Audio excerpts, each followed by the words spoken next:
哎，都慢着点啊！这可是我花大价钱买来的东西。难怪少爷被人说成上都第一败家纨绔，居然花这么多钱买树叶，还拿来炒。你懂个屁！等我的产品一推出，你就知道少爷我的身份其实是上都第一天才。嘿嘿嘿。作为一名堂堂的穿越者，居然让我穿到了一个败光祖业的纨绔身上，还沦落成了不知道从哪儿冒出来的大晋朝赘婿。不过，我要向世人证明，现在的萧宁已经不是败家纨绔，而是马上要成为首富的赘婿。你真不要脸！听说你堂堂7尺男儿，竟然入赘人家女方，眼以为耻，本以为荣是吧？一个赘婿，看清楚了，我与苏雪原是有婚约的，我们这叫合法夫妻。开门，我萧宁啊！门真开，让他进去啊！对啊，还挺恶心。这进去又能怎么样？是，看苏家也没有张灯结彩，连个喜字儿没有。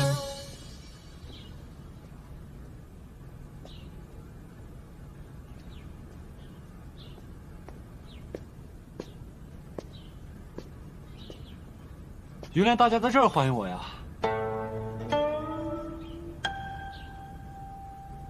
请问哪位是我娘子？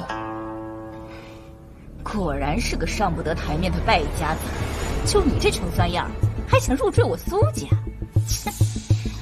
今日许你进门，不过是要知会你一声，你与小女雪颜的婚事，那是陈年往事，做不得数。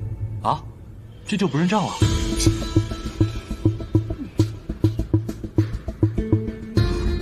也行，反正我也不太想进你们苏家当姑爷，那你们就跟我爹解除婚约吧。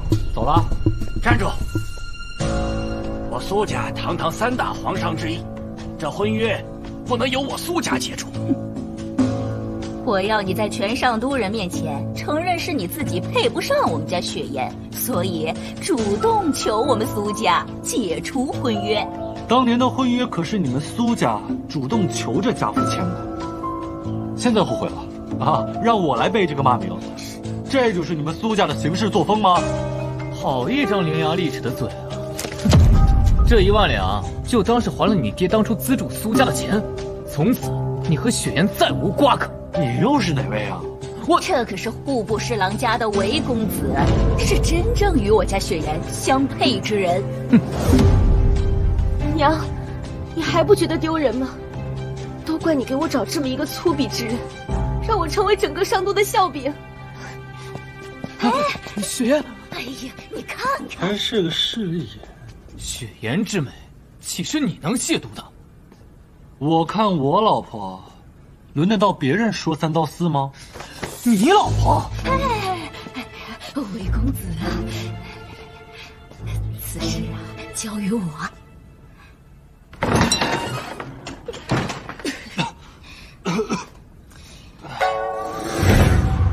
厨房？你这种废物，就只配住伙房。哼！走。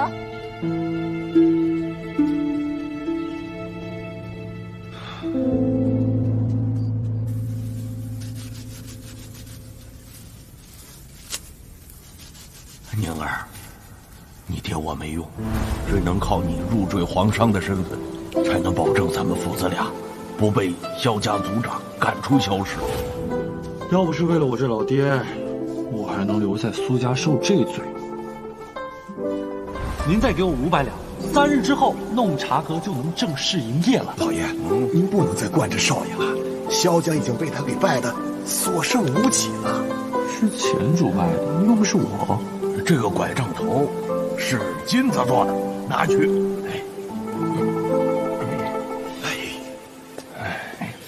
现实中作为孤儿的我，从来没感受过这么温暖的父爱。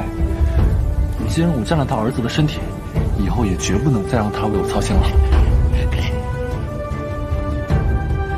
被我败光的萧家，我会亲手重建起来。好，新品研制齐活，明日大卖。走过路过不要错过了啊！冲着茶阁今日推出新品，独家口味，免费试喝，过期不候喽！掌柜的，你这饮品叫什么名字啊？我怎么从来都没见过？这个是我自己研发的奶茶，口感柔和，味道丰富，绝对是你没喝过的美味。你是说这些都免费喝？当然了，我说话算话。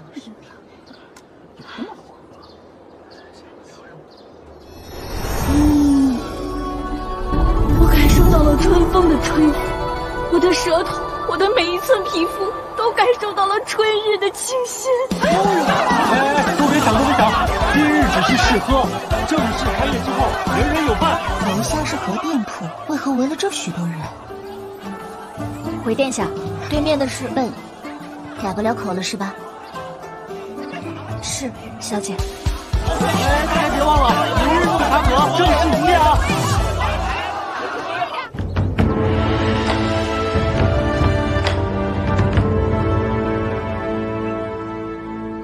这是何物？竟如此可口。母后，这是民间一处名为弄茶阁的茶社新推出来的四季奶茶，老臣觉得这杯秋日缠绵，母后定会喜爱。这名字虽然怪异，但入口确实香甜。奶香醇厚，甜中带着微苦。这个弄茶阁的东家，倒是一个做生意的人才。这个东家一定会被本殿下降服的。第二杯半价，也就是说，你一次性买2杯的话，第二杯只要50文。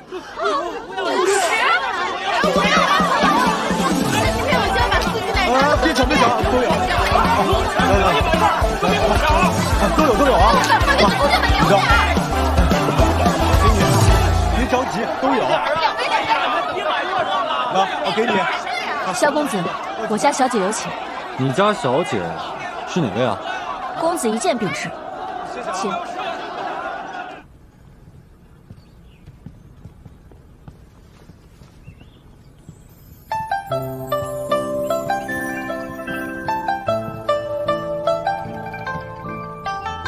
萧公子，请坐。你们这御贤楼雅间不随便对外开放吧？我家小姐就是这御贤楼的主人。原来是富婆呀！不知美女叫我过来，所谓何事？听闻这四季奶茶乃是萧公子的手笔。开业第1天就将我御贤楼的客人全都吸引了过去。萧公子手段不错。没想到是嫌我抢生意而找事的。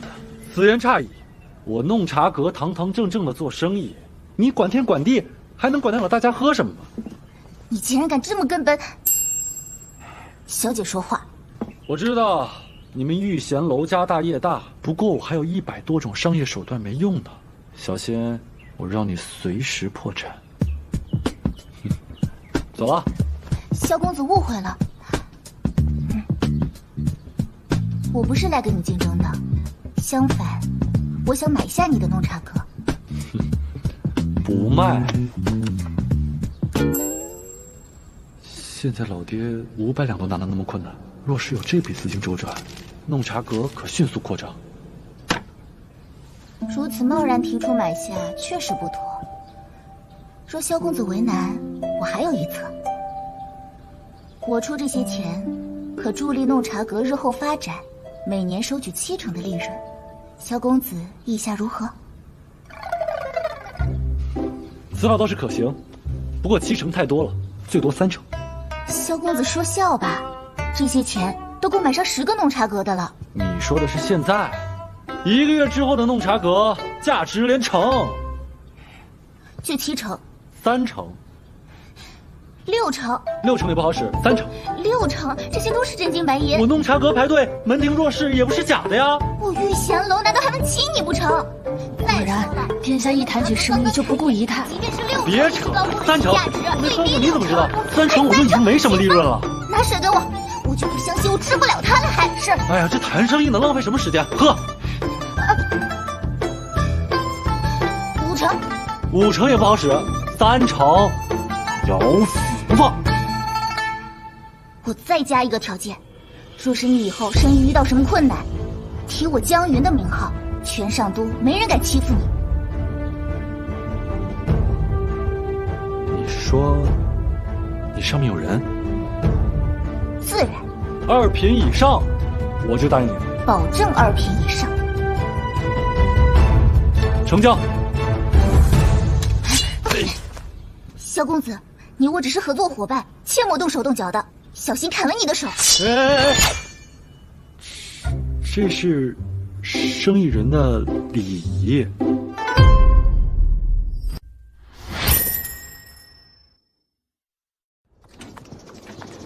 姐姐才华斐然，此次必然能在出八诗会上一举夺魁。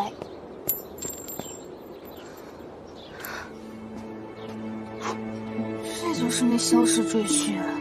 青天白日游手好闲，果然是个败家子。萧宁，你还不回屋好好读书，考取功名，莫要在外闲逛。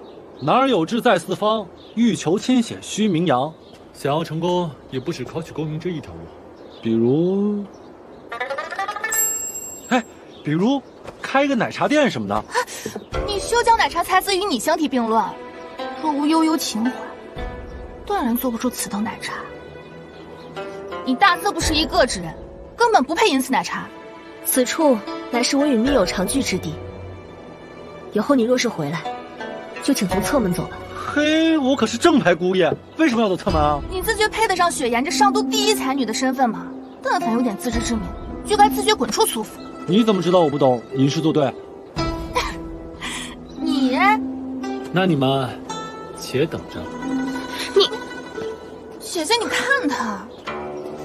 洛阳，不要与他再争论，免得失了文雅之风。公子啊，咱们弄茶阁才开业7天，就赚了5000两银子，您果真是锦上添彩。这成本呢？公子，您怎么看起来还不太满意呢？招聘的事情进展如何？哦，您说是找伙计的事是吧？嗯，最近城里很乱，过段时间我再去问问哈。城里很乱，出什么事儿了？好了，下一个。小心，记好了，去吧。慢点儿。下一位。江云，还以为她是个斤斤计较的生意人，没想到却是个人美心善的姑娘。好了，江掌柜。萧公子。哎呀，谢谢啊。萧公子，这位是户部尚书张大人。户部尚书，这就是你说的那个靠山吧？算是吧。硬是。张大人，这位就是我和你提起过的萧宁。原来，萧公子就是声名远播的弄茶阁老板。失敬，失敬。不敢不敢，张大人客气了。可惜今日无法与萧公子畅聊，老朽还得处理安顿灾民之事。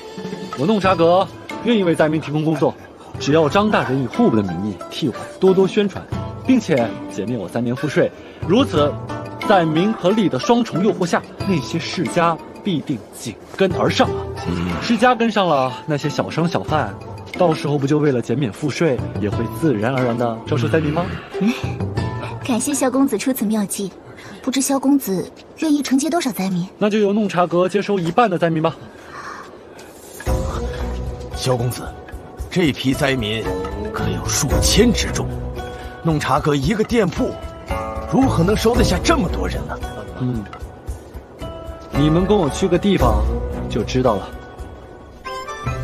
萧公子，你不是说要号召商铺接收灾民吗？这城外光秃秃的，能有什么产业呀？这些山就是我接收灾民的产业啊！啊？你是说你要买下这些山？已经买了。